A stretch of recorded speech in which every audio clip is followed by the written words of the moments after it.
Duties and responsibilities of collecting banker. This topic stands for 14 marks.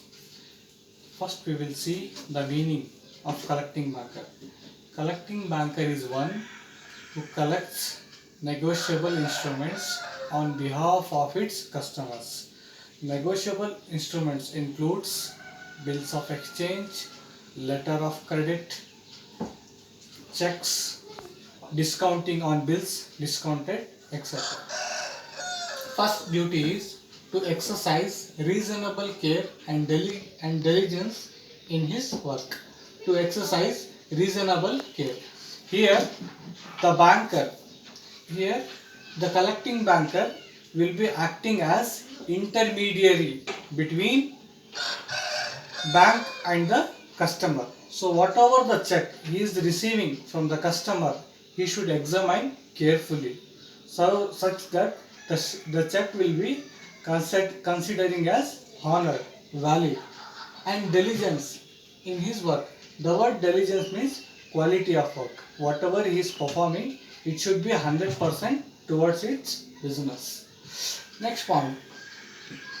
Present the check for the collection without any delay.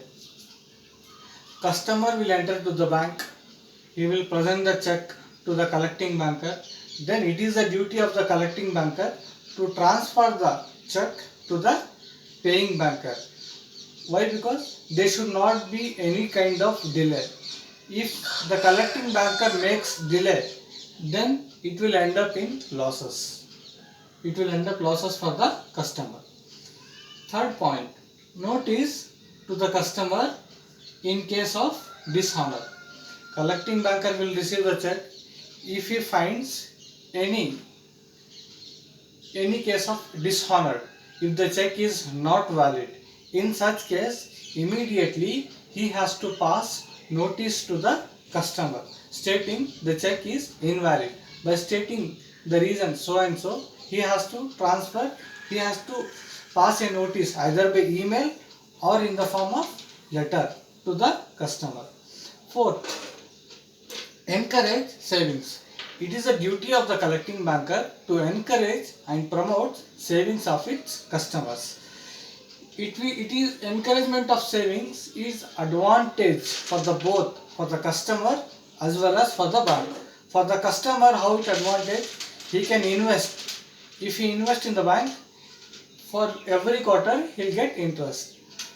If for the bank, how it is advantage means, if the bank collect more funds from the customers, they can lend those money in the form of loans. For that, the bank will get in return interest, and interest is the major income for the bank. Fifth duty, only genuine checks from genuine customers. Here genuine check means honor check, genuine customer means trustworthy customers. Only a collecting banker have to receive if the check is honored, and from the customer, if a customer is presenting the check should be honored, the check should be validated, and the customer should be genuine, stating the customer should not cheat to the bank. Sixth duty, in case customer opens account for the sake of check, ask proper introduction.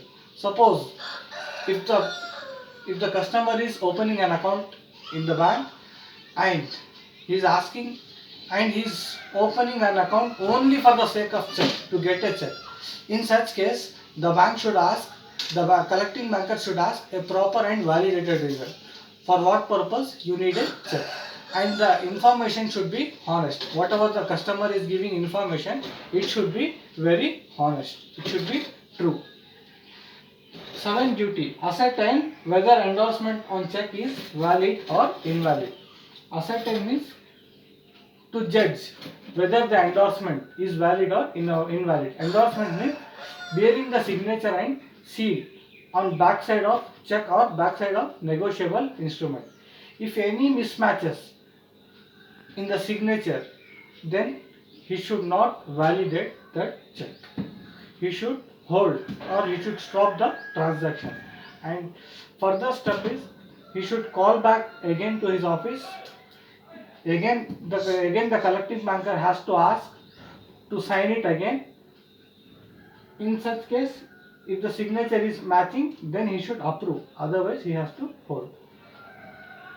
Point 8.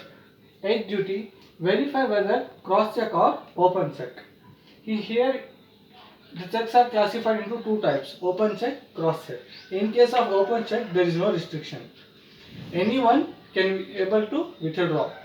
But whereas in case of cross check, only the owner of the check, only the bearer, only the, in case of cross check, if there will be two parallel lines drawn over the check, and the name, here the name of payee, only to the name of payee will be transferred the cash amount. Whereas in case of open check, it can be paid to anyone. There is more restriction in case of cross check. There is less or no restriction in case of open check.